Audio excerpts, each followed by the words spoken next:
다윈상이라는 게 있어요. 아, 예, 네네. 뭐 어처구니 없는 실수로 돌아가신 분.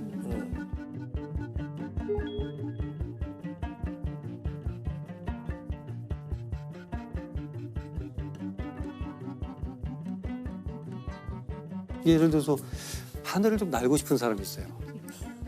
헬륨 풍선을 40몇 개를 불어요. 가스를 의자에 묶어서 친구들이 줄을 놓으면 잠깐 올라가서 한 10m 정도 있다가 구경 좀 하고 내려오려고 그랬어요. 저런. 근데 이 사람 4km를 올라. 네네네. 너무 그래서- 많이 묶었어. 그래서 비행사가 봐요. 조종사. 그럼 공항 죽지 근처에서. 않나요? 그래서 자기는 어느 정도 올라가면 총으로 하나씩 터뜨려서 내려올 내려오려고 생각이었네. 아니, 너무 무서운 거예요. 착지는 어떻게 하려고? 그래서 결국 관제탑에 신고가 되고 경찰 오니까 그걸 하나씩 터뜨려서 내려왔어요. 내려왔어요? 내려왔어요. 그래가지고 이 사람은 다인상의 후보는 못 됐어요. 왜 죽지 않았기 때문에. 오. 사망하지 않았기 네. 때문에. 그래서 이제 그런 보고도 될수 것들인데 없네.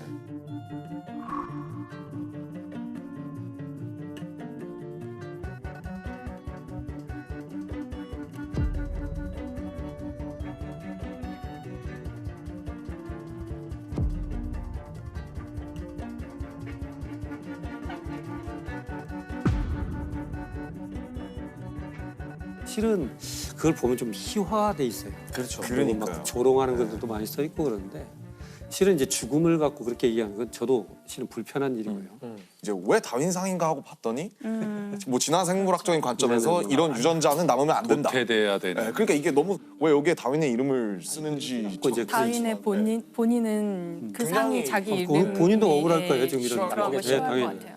뭐랄까 조롱에 가까운 이그노벨상과는 많이 다른 것 그렇죠. 같아요. 그래서 네. 근데 제가 이제 그 다윈상은 그걸 보다가 가만 생각을 해본 거예요, 제가. 어떻게 보면 우리는 굉장히 불안한 세상을 살고 있는데 안전하고 치밀하게 계획된 그런 시스템 하에 살고 있다는 착각 속에 사는 거 아닐까. 그러다가 어처구니 없는 일을 당하고 보니 이렇게 불안한 사회에서 우리가 이런 걸 느낄 수 있는 사건들이 자그마한 것들이 있을 거라는 생각이 드는 거예요. 그래서 우리가 이제 하이니 법칙이라고 네. 1대 29대 300 그러잖아요. 네. 하나의 큰 사건이 생기기 전에는 그보다 좀 적은 것이 29건 정도 미리 발생하고 네. 더 작은 것은 한 300건 300건. 정도 미리 발생한다. 굉장히 고도화되고 안전한 사회는 300건 때 이미 캐치가 되죠. 그런 것들을 단발성으로 그 사람들만 문제가 있었던 걸로 봐서는 안 된다. 그렇지. 그 사람들이 부주의했어. 그거 봐, 왜 그러지 저 말라고 사람들이 했었어. 바보라서 그래. 그렇죠. 이게- 그렇게 생각하는 이게- 경향이 있다는 거죠. 네. 그게 아니고 그 사람들은 원래가 불안전한 시스템에서 우리 대신 희생한 사람이에요. 우리 대신. 그래서 우리는 그걸 놓고 그 희생에 의미를 부여하는 건 발생하지 않도록 교훈을 뽑아내는 것이 우리의 역할이거든요. 그래서 한번 지나가는 형태가 아니고 그런 것들이 기록이고 남아야 어디가 매뉴얼이 이렇게 만들어지는 거죠. 그래서 다윈상은 막 사망이고 뭐 그건 약간 흥미 위주가 되지만 우리가 그런 것들을 얘기할 수 있는 공론회장을 한번 인터넷으로 만들어 본다면 얼마나 좋을까. 그래서 어떻게 보면 사회를 바꾼 것들도 생길 수 있죠. 이제 이걸 배우려고 제가 호주로 이제 교환 교수로 갔었는데 멜번에 큰 차, 쓰레기차가 후진하면서 어린애를 친 경우가 있어요. 우리도 가끔 있잖아요. 근데 네. 그럼 보니까 운전석에선 뒤가 안 보이잖아요. 안 보이죠. 그럼 이건 에러잖아요. 네. 우리가 잘못 고안한 거지. 예. 그래서 권고를 내보냅니다. 헤비비 큰 차량은 후진 기어는 무조건 소리가 나게끔 해라. 이게 이제 하나의 개선 사항. 그래서 빠라바라바라바라 이거 나오잖아요. 이게 이제 개선이 되는 거고. 어린애들이 이제 학교 갔다가 와서 빨리 자전거 놓고 놀러 가고 싶잖아요. 네. 그러니까 가서 차고에다 넣고 이걸 딱 하다가 헬멧이 걸려요. 틈에. 그래서 대롱대롱 매달 때 죽는 경우가 발생을 해요. 그러니까 보니까 급한 마음이 그러니까 순간적으로 틀 수 있는 그 고안해라, 이 기구를. 어린애들이 응급 상황에서 이 헬멧을 빨리 풀 수 있는 방법. 요걸 고안해내라 하고 용역을 주고. 그런 식으로 뭔가 하나 발생하면 요걸 그냥 놓치지 않는 거예요. 그래서 어떻게 보면 이런 부분들을 자꾸 생각하고 개선해 나갔으면 좋겠는데 뭐 와이파이가 잘 터지고 뭐 이런 게 선진 문화가 아니고 사람이 소중한 사회. 이게 선진 문화가 되는 것이죠, 사실은. 그래서 어떻게 보면 그 사람의 죽음을 의미 있게 만들어주는 거예요. 근데 이게 비용 문제이기 때문에 사실 이제 우리 사회가 어느 정도 이제 잘 살게 되면은 그 비용을 이제 치러야 된다고 생각을 해요. 그게 한 사람이라도 구해야 되기 때문에 앞으로 우리가 더 국력이 강해지고 더 부유해질수록 점점 더 이 안전 비용을 지불해야 할 거기 때문에 더 약간 비효율적이고 더 불편한 사회로 갈 거라고 예상을 해야 될 거예요. 네. 만약에 정말 다윈 상황이 아니라 정말 뭐 우리나라든 어느 나라에서든 사실 이런 거를 이렇게 정말 훨씬 더 건전하고 건강한 네네. 방식으로 나올 수 있는 상이 나오면 좋을 것 같아요. 그런 상을 만약에 교수님이 만드신다면 그 상의 이름은 뭘까요? 고민을 좀 많이 봤어요. 제가 이름 붙인 것은 식겁상이에요. 식겁했어요. 와 이런 일이 발생. 나 죽을 뻔했어. 이게 니어미스인데 네. 실은 니어미스라고 해서 발생하기 직전. 니어미스. 네. 네. 근데 그래서 저는 한글로 이제 식겁상인데 우리가 욜로는 있잖아요. 네. 네. 서울대 교수님 말씀하신 게 요도거든요. You only die once. You only live once에서 You only die once. 너는 단 한 번 죽는다. 의미 있게 살아라. 이런 뜻이 있어서 그랬더니 우리 한글말로는 좀 요도 이래서 좀 애매한데 네. 그리고 가실까봐 조마조마했는데 결국 가시는군요. 근데 제 생각은 제일 위에 우리가 뭐 인지하지 못했던 허점에 함정에 빠져서 돌아가신 분들의 삶을 의미 있게 만들자. 요도상도 좋은 것 같아요. 그런 면에서. 아무튼 그 아까 교수님 말씀하신 그 안전에 대한 그 상은 재정이 내년부터라도 그러니까 우리 사비로 프로그램- 시상식을 준비하셔서 아니 저는 참석하겠습니다. 참석하고 네. 뭐 식겁상 분야가 작다고 생각할 수 안 있는데 오시면 진행이 안 돼요. 아 그래요? 네, 안 오시면 진행이 안 또 돼요. 옷을 맞춰야 되나? 상금 10조 달러. 10조 달러. 짐바브웨 달러. 사람들은 왜 분야를 넘나드는 지식을 좋아할까? 또 한편으로는 왜 분야를 넘나드는 지식을 잡학이라고 부르고 왜 그 앞에는 쓸데없다는 수식어가 붙어 있을까? 그래서 사실 오늘 제가 이제 만들고 싶고 생각하고 싶은 네. 상은 어떤 종류의 상이냐면 보통 상이라 그러면 한 분야에서 뭔가 깊게 무언가 특히 학문의 분야는 깊게 연구를 하고 해서 남들이 알지 못했던 새로운 발견이나 이런 것들을 해내는 사람들을 상을 줘요. 그렇죠. 하지만 의외로 많은 사람들은 이런 분야를 넘나드는 이야기들을 좋아하고 물리학적인 질문이나 어떤 뭐 수학적인 질문 이런 것들은 그 분야 사람들의 관심사지 우리 인류 모두가 관심 있어하는 질문들은 훨씬 더 큰 질문이라고요. 왜 우리는 존재하나? 이 우주에 외계인은 있나? 뭐 하여튼 이런 종류의 많은 질문들은 분야를 다 넘나드는 질문들이고 근데 왜 분야를 넘나드는 상은 없나? 이제 이런 생각을 하게 된 거예요. 그래서 이런 분야를 넘나드는 것에 대한 가치랄까? 그런 이야기를 좀 해보고 싶어요. 언뜻 와닿진 않아요. 어떻게 보면 잡학상인 거죠. 그래서 상을 주고 싶은 사람은 누구예요? 상을 주고 싶은 사람은 제가 뒤에 얘기를 할 거고요. 아, 네. 일단 지금 나름 형식이 있어요 이 안에. 또. 지금 1부가 있고요. 2부에 수상자 발표하겠습니다. 생각도 못했었어요. 이게 왜냐하면 지금 보면 지금 벌써 와닿지 않아요. 꼭 그런 상이 필요할까? 누구 얘기하시려고요? 그래서 조금 더 이야기를 해야 될 것 같아요. 그러니까 상이 필요한 이유를 그래서 일단 분야를 넘는다는 것은 분야와 분야 사이에 이제 경계가 있다는 뜻이에요. 네. 그럼 과연 경계라는 것이 뭔가 한번 생각해 보고 싶은 건데 일단 이런 질문을 해볼게요. 사람의 경계가 어딜까요? 저는 어디까지가 저일까요? 본인이 아시지 않나요? 아니 나의 물리적인 실체로서 아, 저의 경계는 명확할까요? 제가 지금 여기 앞에 여기 과자가 하나 있는데 이건 지금 제 몸 바깥에 있는 거 맞나요? 네. 자, 바깥이죠. 이제 제 몸 안으로 들어왔나요? 들어가긴 했는데 지금 삼키시면. 이거는 사실 그 교수님이 아니잖아요. 그 과자 쪽 무슨 조각이. 언제 이 종이 조각은 제가 되죠? 네, 그러니까 이게 위장에서 소화가 된 다음에 나가 되느냐, 식도를 내려가고 있는 상태의 것도 나인가 이런 거죠. 그 맞죠? 사실 이게 참 어려운 질문인 것이 다 계획이 있었어. 계획이 있었어요. 바로 이게 우리 인간인데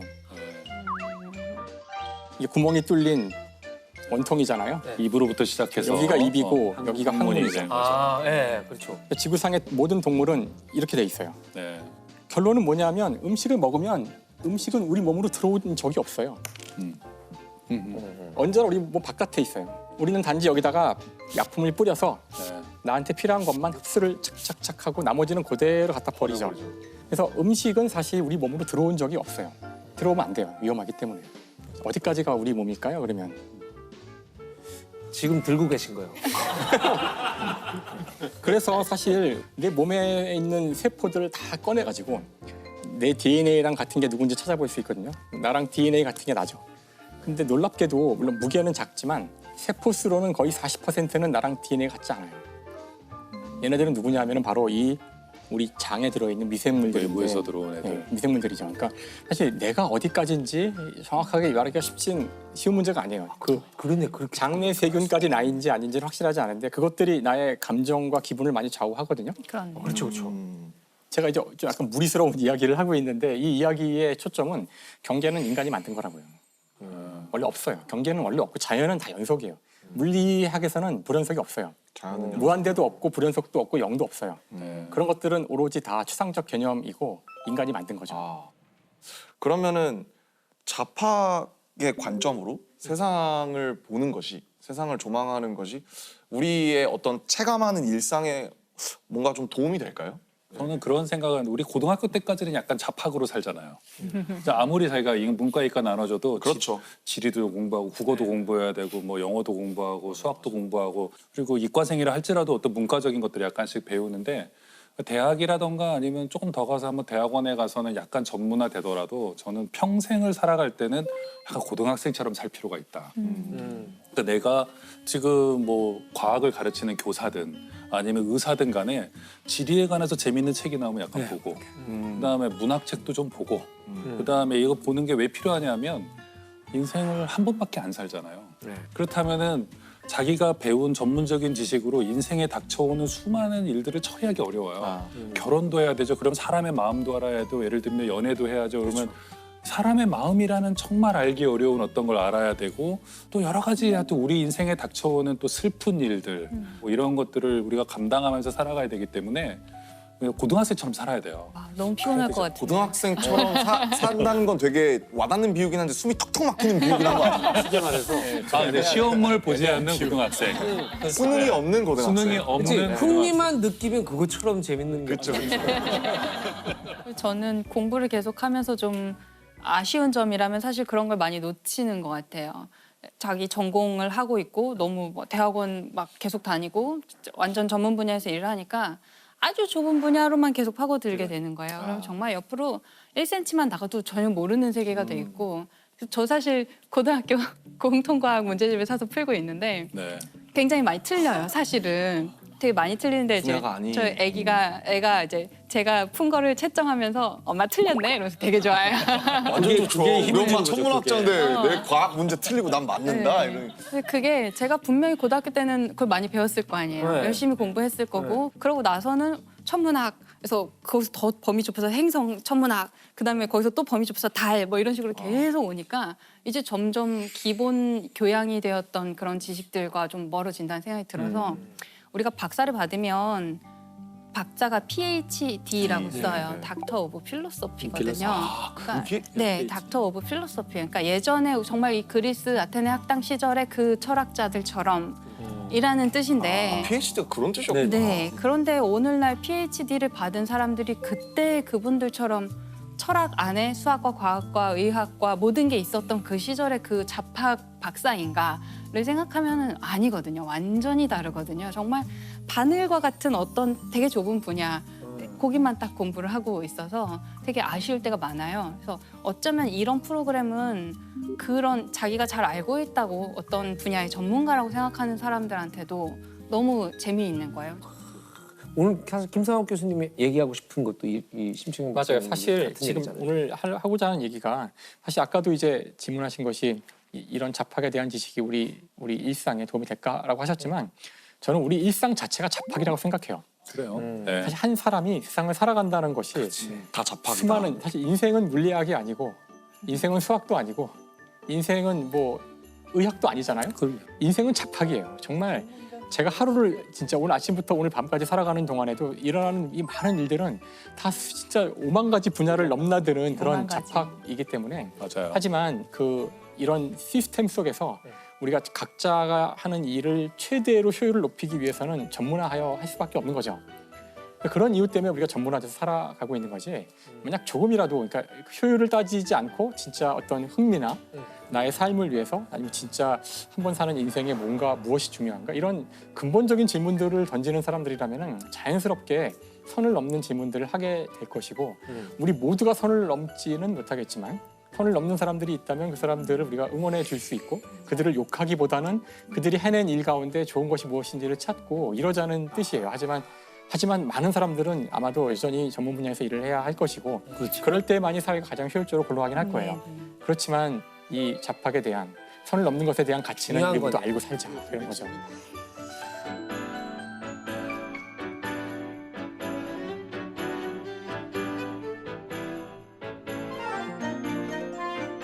사실 그래서 이 상의 이름을 사실 선행상으로 하려고 그랬거든요. 선행상. 선행상 선을 넘어 행복한 사람들. 와.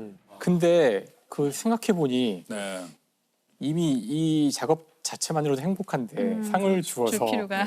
그 행복을 꺾을 필요가 아까 우리 이야기했던 게 떠오르면서 아니, 그래도 얘기를 이렇게 오래 했는데 상을 주고. 아니, 갑자기 딱 듣다 보다 생각나는데 만약에 여기까지 지금 직업을 영위하실 수 있고 이 다음부터 다른 직업을 한다. 선택해야 돼요. 완전히 다른. 강제로. 어. 네. 저는 김영하 작가님의 다음 직업을 알 수 있을 것 같아요. 뭔데요? 굉장히 불쾌했어요. 그 생각이 들면. 저는 김영하 작가님의 다음 직업을 알 수 있을 것 같아요. 뭔데요? 굉장히 불쾌했어요. 그 생각이 들고 나서. 영화 감독이죠. 저 정도는 내가 할 수 있겠는데 뭐 이런 생각을 하는데. 아니 저는 영화 감독들을 여러 분을 만났어요. 옛날부터 만났는데 영화 감독분들이 굉장히 많이 하는 생각이 모두가 영화 감독을 하고 싶어 할 거라는 거예요. 진짜 하시면서 영화 감독이 굉장히 좋은가 봐요. 그 직업 만족도가 있는 것 같아요. 굉장히 직업 만족도가 높은 직업. 예, 또 한편으로 말씀드리자면 저는 진짜 거의 완벽한 통제력을 갖고 있어요. 제 삶에. 그렇네요. 그냥 영화 감독은 투자자 눈치도 봐야 되고 또 유명한 배우 눈치도 봐야 되고 그렇잖아요. 아, 근데 저는 혼자 쓰고 뭐 들어가는 자원은 뭐 저의 시간과 A4지 없으면 없는 대로 반찬을 줄여라. 하긴 그러고 보니까 우리 김영하 작가님 뵈면 되게 시간이 많은 분의 일상 같은 느낌을 네, 받아요. 실제로 저는 영화 감독이 부럽지 않습니다. 제가 볼 때는 너무나 많은 사람의 얘기를 들어줘야 되고 감독님 이렇게 하셔야 됩니다. 아니 저는 좋던데요. 감독님 나오셨습니까? 깍듯하게 인사해 지고 잘했었어. 그렇구나. 그래서 사장님 사장님 그래서 사장님이 왜? 흥분했어요. 그래서 작가님 만약에 다른 직업을 수 있다면 어떤 직업에 끌리세요? 그냥 이 직업을 선택하지 않고 그냥 책이나 읽다가 생을 마감하고 싶어요. 무직을 선호하시는. 뭐 햇빛이 보이지 않으니 좀 비켜주게 이러면서 디오게네스처럼. 그럼 교수님은 똑같은 질문입니다. 자 오늘까지는 물리학자고 이제 내일부터 다른 직업을 이미 벌써 물리를 많이 안 하고 있는 것 같아서 연예인 전격 아니, 방송인으로 다른 일을 하더라도 여전히 공부를 할 사람이기 때문에 아예 처음부터 다시 뭔가 공부하고 싶은 게 있냐고 물어본다면 각 잡고 역사학 같은 거 공부하고 싶어요. 진짜. 이런 빅 히스토리도 한번 써보시고. 뭐 재밌지 않을까. 나 정말 저랑 너무 다른 분들이세요. 네, 계속 공부를 하고 싶다는 게 참. 아니, 그게 제일 재밌는 일이에요, 사실은. 그래요? 감독님은요? 저요? 감독 이제 못한다. 감독 못해? 소설가 해보고 싶어요. 보니까 되게 편할 것 같아요. 그러니까 팔리든 안 팔리든. 들어와. 근데 이게 많이 팔리니까 가는 그렇죠. 거지. 많이 팔려야죠. 많이 안 베스트셀러 팔리면 이렇게 작가여야 못 살아.